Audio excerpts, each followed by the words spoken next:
5,110 vote, আর এবছর নির্বাচিত হতে পারিনি। এবছর আমি পেয়েছি 5,150 ভোট। আমি মনে করি আমি 6,000-এর ঊর্ধ্বে ভোট পেয়েছিলাম, কিন্তু আমার দুর্ভাগ্য, আমি কাউকে দোষী না, সেটা আমার নসিব ছিল।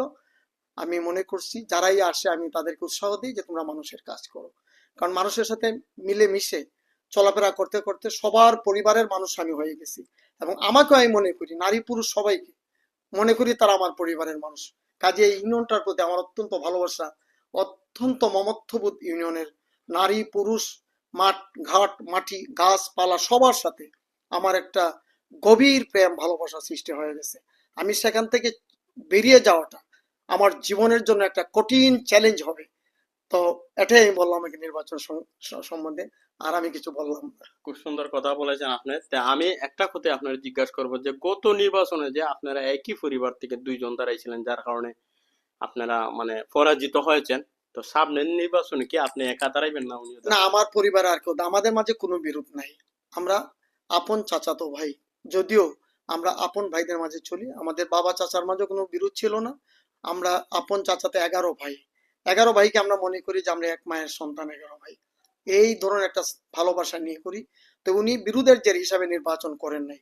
উনি দলের একটা ভাইটাল পোস্টে ছিলেন, থানার সেক্রেটারি ছিলেন জি, উপজেলার। জি, দলের সিদ্ধান্তকে মেনে নেওয়ার জন্য তিনি নির্বাচন করেছেন। মূলত তিনি আমার বিরুদ্ধে নির্বাচন করেন নাই, কারণ যেহেতু উনি একটা রাজনৈতিক সংগঠনের সাথে জড়িত, জি। কাজেই দলের সিদ্ধান্তটা ব্যক্তির থেকে দল বড়, দল বড়। এটাকেই তিনি প্রাধান্য দিয়েছেন। নির্বাচন পরের দিনই আমরা, উনি খুব শোকাহত ছিলেন আমি হেরে যাওয়ার কারণে। আমার ভাই সাংবাদিক সাহেবও হুম, আমার গলায় ধরে অনেক কাঁদাকাঁদি করেছেন, অনেক কেঁদেছেন হাজার মানুষের সামনে, যে হয়তো একটা রাজনৈতিক দলের সিদ্ধান্ত মেনে নেওয়ার কারণে হুম। আমরা নিজের ঘর নিজে ভেঙে ফেলেছি। এটার অন্তত 1,000 মানুষের সামনে আমার ভাই শফিকুল ইসলাম তালুকদার লুতু সাহেব উনি প্রকাশ করেছেন ওনার মনের ভাবটা। কিন্তু ওনারা বাধ্য হয়ে নির্বাচন করেছেন দলকে, মানে দলকে সম্মান করার জন্য। মূলত আমার বিরুদ্ধে তিনি নির্বাচন করেন নাই। জি, উনি আমার অত্যন্ত আপনজন এবং অত্যন্ত শ্রদ্ধেয় ব্যক্তি। ওনার মানে হাতে আমরা পড়াশোনা করেছি। উনি আমার বড় ভাই, উনি আমার বাবার জায়গায়। জি। আমরা অনেক কিছু বুঝতে পেরেছি চেয়ারম্যান সাহেবের মুখ থেকে। তো আমাদের ভিডিওটা যারা যারা দেখবেন, শেয়ার লাইক কমেন্ট দিবেন আর ছড়িয়ে দিবেন সব জায়গায়। চেয়ারম্যান সাহেব খুব সুন্দর কথা বলছেন, আর ওনাকে আমরা ভালোবাসি, উনিও আমাদেরকে ভালোবাসেন। আসসালামু আলাইকুম।